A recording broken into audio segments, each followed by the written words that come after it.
Olá, alunos! Bem-vindos à semana 18 das atividades de Biologia do terceiro ano. E lá vamos nós para mais uma semana, que ela seja repleta de bênçãos. Esse é meu desejo para essa semana, referente a vocês, então, que tenham uma ótima semana de estudos. Nessa semana, nós vamos encerrar o assunto sobre o ciclo da água, pois nós temos ainda que corrigir umas atividades, certo? Esse vídeo provavelmente vai ficar bem extenso, porque tem várias questões e eu vou falar sobre várias coisas como vocês poderiam ter respondido essas questões. Então, caso vocês queiram, vocês podem assistir ele numa velocidade maior, né? Só apertar nas configurações do vídeo, beleza? Vamos lá para a correção, então. Na primeira atividade, vocês tinham um vídeo de 3 minutos sobre o ciclo da água para assistir e pedir ali: a maioria das atividades diárias utiliza água?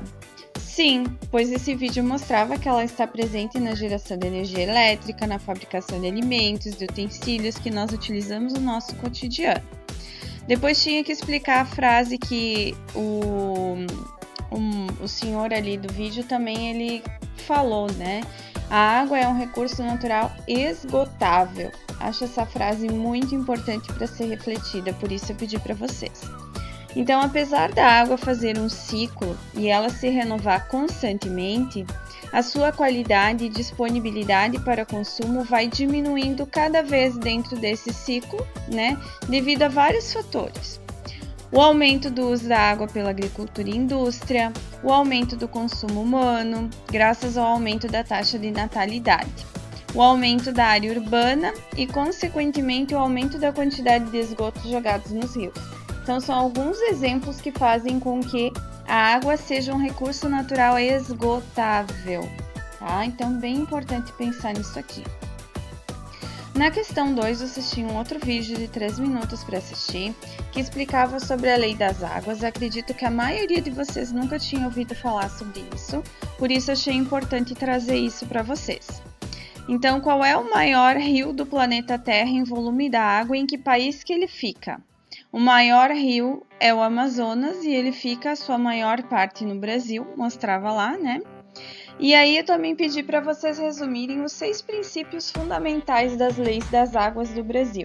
O primeiro princípio diz que a água é um bem de domínio público. O segundo, que a água é um recurso natural limitado, dotado de um valor econômico. Então, pode ser cobrado sim pela água, né? 3. Em situações de escassez, o uso prioritário dos recursos hídricos é o consumo humano e a dessedentação de animais, ou seja, dá um pouquinho de água para aqueles animais que estão passando muita sede, né? 4. A gestão dos recursos hídricos deve sempre proporcionar o uso múltiplo das águas. Então, ela é utilizada, né, em vários setores. 5. A Bacia Hidrográfica é uma unidade territorial para a implementação da Política Nacional de Recursos Hídricos e a atuação do Sistema Nacional de Gerenciamento dos Recursos Hídricos, ou seja, né, os recursos hídricos têm o poder de mandar sobre, né, a Bacia Hidrográfica. 6. A gestão dos recursos hídricos deve ser descentralizada e contar com a participação do poder público, dos usuários e das comunidades.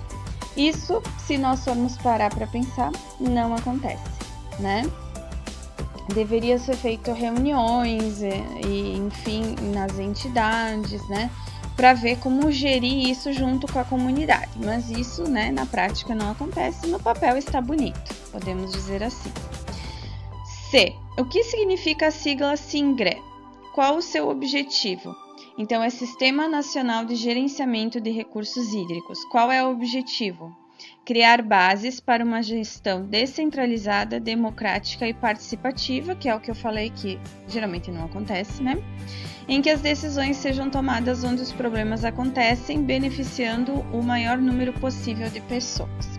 Então, apesar de ter o governo federal, que ele tem o poder sobre a bacia hidrográfica, o município deveria ter, então, a sua forma de gerir ali os seus recursos, né, ouvindo a comunidade, que é o que falta acontecer, né? Depois tinha outro vídeo também de 3 minutos que falava por que falta água no Brasil. Então, qual é a porcentagem de água doce superficial no planeta no Brasil? É 12%, então é bastante, certo? Qual a importância das florestas para o ciclo da água? Isso a gente vai falar também depois, de novo, né, quando nós falarmos sobre os problemas ambientais. Mas é importante lembrar que as florestas elas servem para proteger os rios e as nascentes, para que ajude a absorver as gotas de chuva, né? E essa água, então, que é absorvida pelas florestas, vai parar lá no lençol freático, que vai alimentar o rio também.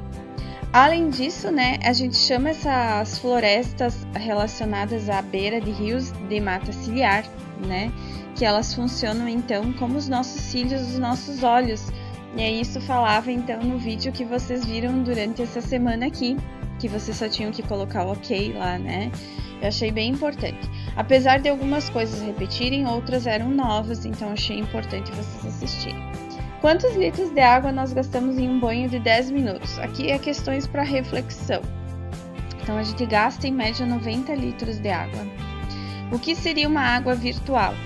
É a água utilizada para a produção de bens e serviços que compramos e das nossas bebidas que consumimos. Então aqui vai contar toda a água, né? Desde lá, por exemplo, a carne. Vai contar toda a água que foi gasta tanto na alimentação do gado, né? Se for um gado, por exemplo, né? Quanto da fase do seu desenvolvimento até chegar lá no churrasco que a gente for comer. Tá? Então isso seria a água virtual, não é só a água usada lá na hora do processamento da carne, é a água utilizada em todo aquele processo. Quantos litros foram gastos para produzir 1 kg de picanha? 15 mil litros de água, porque gera então, a gente conta toda essa água virtual de todo o processo, né, do desenvolvimento do animal, da sua alimentação também. E aí vocês tinham que listar 10 ações que vocês podiam colocar em prática na casa de vocês, tá? Então isso fica em aberto. Eu vou mostrar aqui, para não se tornar muito longo, eu vou falar somente alguns, mas se vocês quiserem ler na íntegra, vocês podem ir pausando o vídeo. Então, tomar banho rápido, fechar bem as torneiras, verificar se elas não estão vazando, né? Deixar as louças de molho, que daí vai sair mais fácil a sujeira para depois lavar. Armazenar água da chuva, regar as plantas quando tiver num período do dia menos calor, que daí vai evaporar menos, né? Vai usar menos água. Varrer as folhas em vez de ir lá com a mangueira, né? Perder vários e vários litros d'água para tirar as folhas da calçada. Fechar a torneira quando escova os dentes. Cuidar se tem vazamento. Lavar o carro com balde, economizar nas descargas. Cuidar da caixa d'água. Estabelecer um dia para lavar roupa, então não ficar enchendo a máquina para 2, 3 peças de roupa, né? Aproveitar quando tiver uma maior quantidade. Reutilizar a água da máquina de lavar. Eu quero lavar calçada, utilizar a água da máquina de lavar, né? Quero lavar a casa, quero lavar a parede, tudo isso pode ser reutilizado. Usar sempre a capacidade máxima da máquina, né? E daí aqui tem outros, né? Vou deixar uns segundinhos aqui, caso vocês queiram pausar o vídeo e ler. São bem interessantes, né? São coisas, então, mais difíceis de acontecer, digamos assim. Aqui tem mais, então. E aqui tem mais algumas. São bem legais. Tem umas ideias aqui bem diferentes. Vale a pena vocês pausarem e lerem um minutinho. Na número 5. Das 10 ações citadas na questão 4, você pratica todas? Então era um momento de reflexão. Muitas vezes nós temos o conhecimento do que nós devemos fazer, mas nós não colocamos em prática. Falo por mim também, não é só por vocês. É momento de correria do nosso dia a dia, né? Nós acabamos priorizando outras coisas e não o meio ambiente. Mas o meio ambiente é a nossa casa. E assim como nós nos beneficiamos dele, né? Todos nós nos beneficiamos de igual forma. Igual forma sim, porque todos temos os mesmos direitos. Às vezes as pessoas têm mais bens financeiros, né? Possuem mais dinheiro e conseguem viajar mais, enfim, aproveitar mais a vida, como a gente diz. Mas os direitos nós temos todos os mesmos. Da mesma forma, nós temos todos os deveres. Então, nesse sentido, era número 5 também, para vocês pensarem. No terceiro ano, é o ano que vocês estão se despedindo da educação básica. Acho muito importante que vocês saiam daqui tendo um pensamento crítico sobre o que vocês acham certo e errado, certo?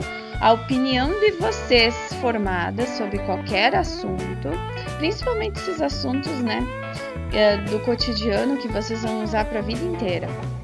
Mas que vocês também tenham uma consciência ambiental, de mesmo que vocês não pratiquem as coisas certas, vocês saberem que estão errados, tá? Isso é uma coisa muito importante. Então, além da gente se beneficiar com as coisas boas que o mundo nos dá, nós temos todos o dever de cuidar, então, desse planeta também. Então, é isso que eu gostaria que vocês tivessem pensado no número 5. Então, caso vocês tenham respondido que sim, que vocês já praticam aquelas 10 ações, eu coloquei ali: parabéns, o meio ambiente agradece a sua consciência ambiental e contribuição em mantê-lo vivo. Porém, chegou a hora de pesquisar mais 5 ações possíveis de serem realizadas por você e sua família, pois o ser humano ele pode sempre continuar evoluindo e contribuindo com o meio ambiente. Afinal, o meio ambiente é a sua casa e, portanto, a sua responsabilidade. Então, aqui tinham mais 5 ações, né? Eu coloquei aqui, vocês poderiam ter colocado qualquer coisa, né? Então, aqui fala de tomar no máximo 2 banhos por dia, isso no caso quando é aquele calor insuportável, né? Sempre usar pilhas e baterias recarregáveis, acender luzes a partir das 6 da tarde, né? Isso, claro, quando a gente não tá estudando, né? Daí força a visão. Ir à padaria, mercado, casa de amigo de bike. Você mora no segundo ou no terceiro andar, utilize as escadas. Eduque filhos, netos, sobrinhos sobre ações sustentáveis. Não compre em excesso, né? Diminua o seu ego. Guarde seu lixo de rua para jogar em casa.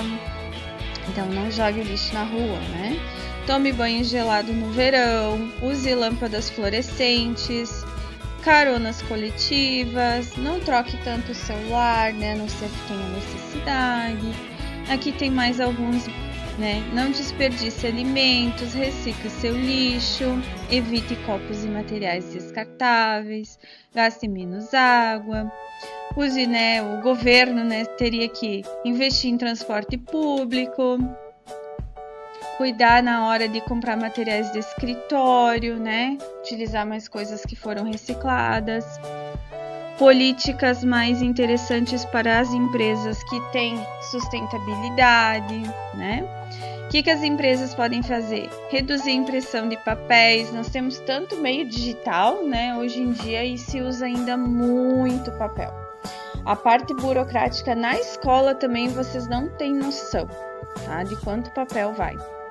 Prefira lâmpadas LED fluorescentes, espaço para estacionamento de bikes, carona solidária. Enfim, olha, tem muita coisa. Aqui também tem outras bem legais, tá? Então vocês podem pausar se quiserem ler. Bem interessantes, bem importantes vocês conhecerem também. Certo? Aqui tem mais algumas. Algumas se repetem, outras não. Algumas estão escritas de outra forma, mas é tudo importante. Acredito que sempre tem alguém que não quer fazer, né, a parte mais difícil, digamos assim, e no caso não faz as 10 coisas e disse que sim para parar na letra A, né? Mas vamos para a letra B. Vamos ter esperança que as pessoas foram sinceras. Então, na letra B, ela retoma alguns conceitos que são bem importantes. O que ela fala ali, ó? Que está na hora de você se aprofundar mais, caso você ainda não esteja praticando essas 10 ações sustentáveis que você citou. Então, tinha aqui um textinho pequenininho para vocês lerem sobre a consciência ambiental e a sustentabilidade. E aí falava aqui de algumas coisas importantes. O que seria ser sustentável, afinal? significa colocar em prática as ações para preservar os recursos. Então, seria pensar, né, antes de fazer qualquer coisa, pensar no quanto eu vou estar prejudicando o meio ambiente quando eu for fazer qualquer coisa. Isso seria ser sustentável. Tentar escolher coisas que prejudicariam menos. Quais são os 3 pilares da sustentabilidade e qual é o objetivo de utilizá-los, então?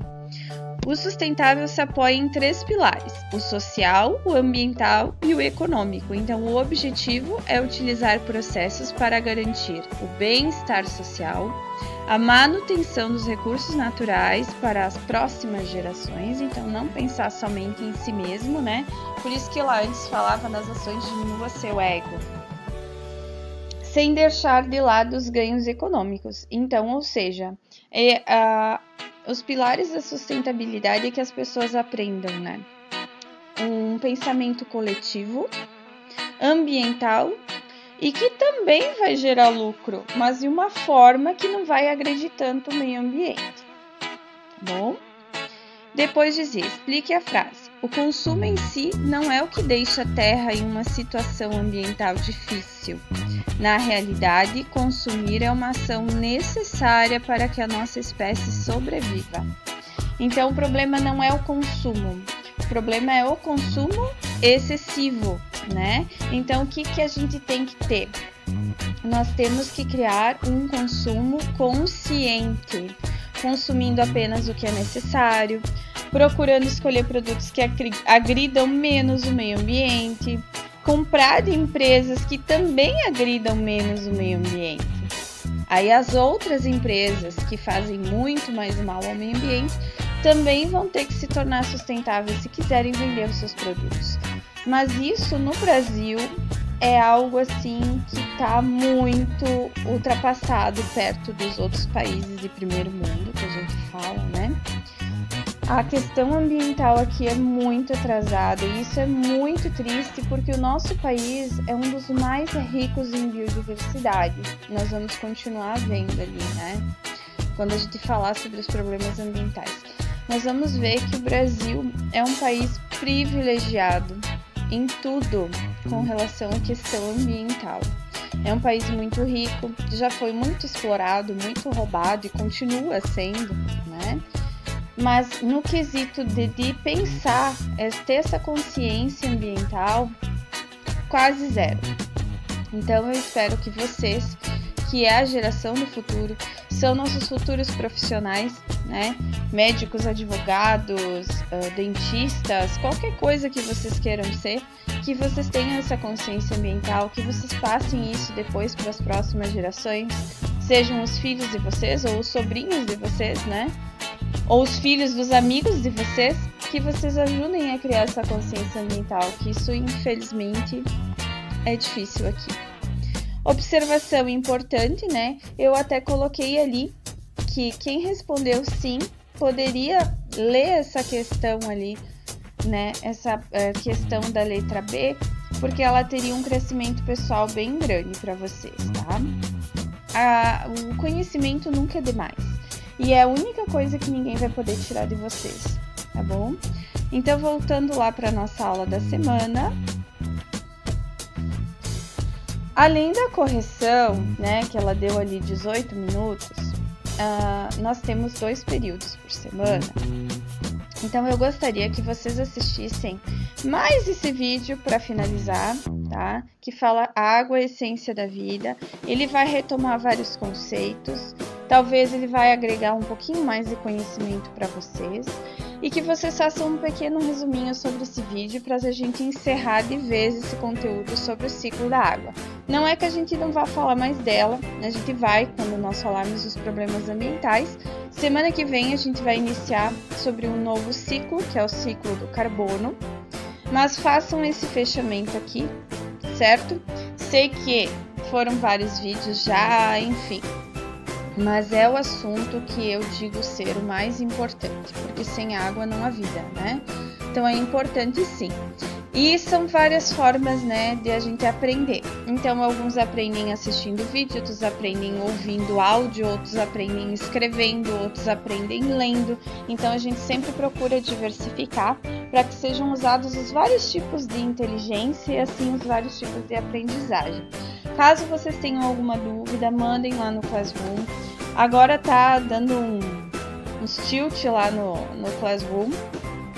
Tipo, antes aparecia as notificações de uma forma, agora só tá aparecendo no e-mail. Mas eu tô olhando o e-mail e assim que eu vejo, eu respondo para vocês, tá bom? Tenham uma ótima semana de estudos e qualquer coisa estou sempre aqui com vocês. Eu peço que vocês coloquem lá até o dia 26 esse pequeno resumo aqui. Tem tido poucos acessos nos vídeos, por isso então as correções agora vão ser sempre só vídeos, não vai ter o gabarito enviado para vocês impresso, tá? Até para que vocês escrevam, caso não tenham feito alguma questão. Então não vai estar lá esse arquivo aqui, certo? Mas assistam o vídeo. Se vocês acham o vídeo muito longo, isso, aquilo, aquele outro, eu às vezes também tenho muitos cursos que eu tô fazendo, eu assisto acelerado. Sugiro que vocês assistam também e vão pausando caso vocês tenham que anotar alguma coisa. Certo? Qualquer coisa, qualquer sugestão, dúvidas, mandem por lá. Um abraço e até a próxima aula. Tchau, tchau! Ei você! Por favor! Não esquece! Se inscreva no canal. Curta esse vídeo e volte sempre. Obrigada, abraço, tchau, tchau.